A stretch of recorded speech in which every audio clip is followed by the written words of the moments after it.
So guys, ngayong araw gagawa tayo ngayon ng wrapper ng lumpiang sariwa.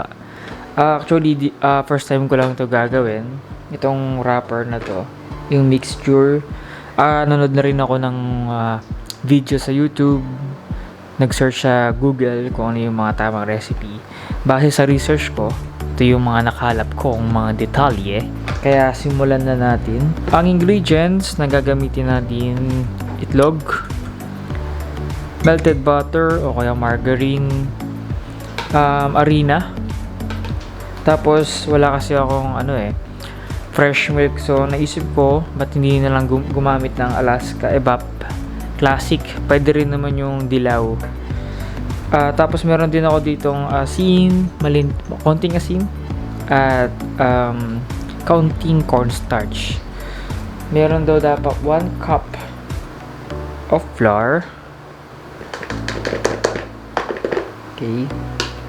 Tapos, eggs. Well, di ko sure ang pagkakasunod-sunod, pero ang mahalaga, mahalo natin to. Ow!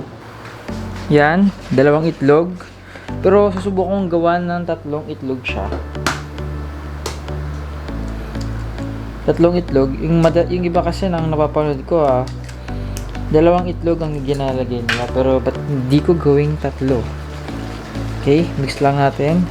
Halo rin natin tong melted butter. 2 tablespoon daw. So, sumutin na natin siya. Sayang Yan. Tapos, lagyan din natin ng konting asin. Para medyo maalat-alat siya. Yan, mix lang natin. Yan, medyo mabango siya. Tapos, lagyan natin ng evaporada. Siguro mga kalahati lang nito, ng lata na to, ang ilalagay natin.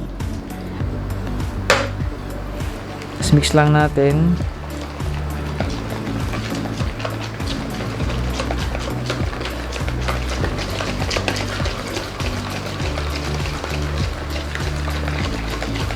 Zoom natin. Ba't ganyan magiging itsura nila? Medyo malapot.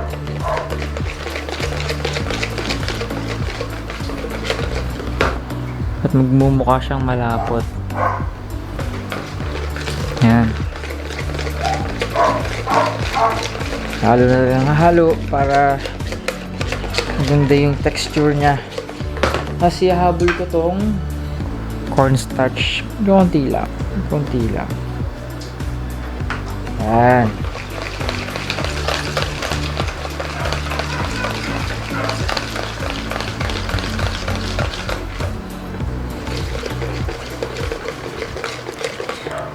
Mix lang ng mix.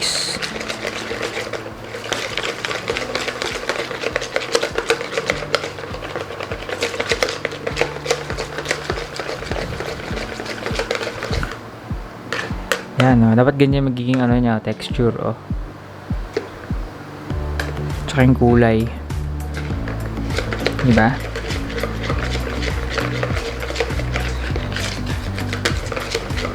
Yan, so okay na to. Salang na natin.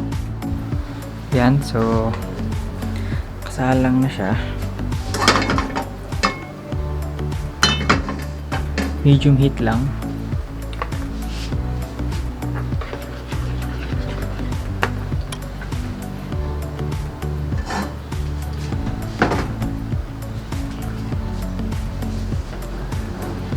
Pag medyo mainit na siya, takalan na natin ng mga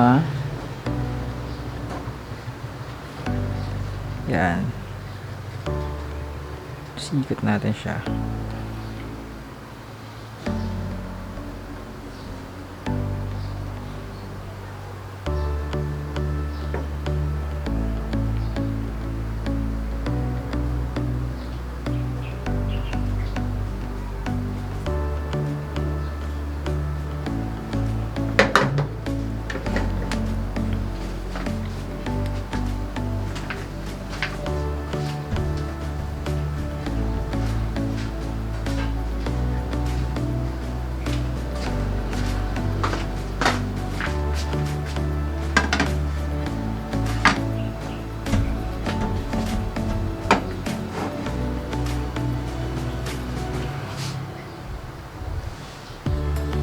Mga 1 minuto.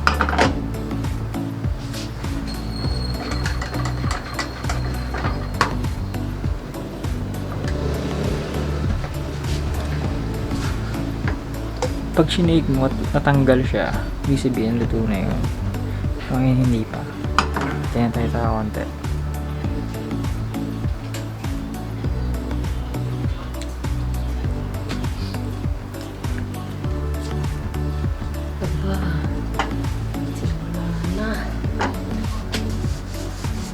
Yan, pag ginanyan mo siya nang walang spatula at natatanggal siya, ibig sabihin luto na siya. Salin lang natin sa dito. Yan. So, ito yung finished product niya. Gawa pa tayo ng isa.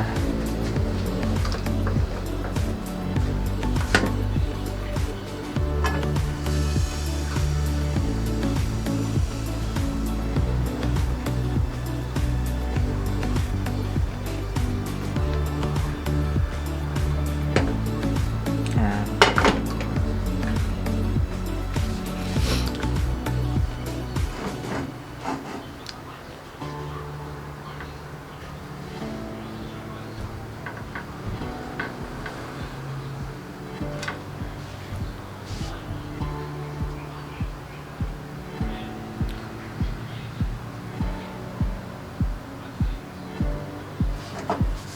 Yan, pag naganyan na siya, ibig sabihin, luto na siya.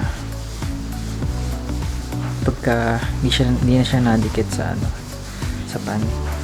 Well, kahit kasi non-stick, pag hindi pa siya luto, nakadikit pa siya, masisira. So, pwede na siya isalin.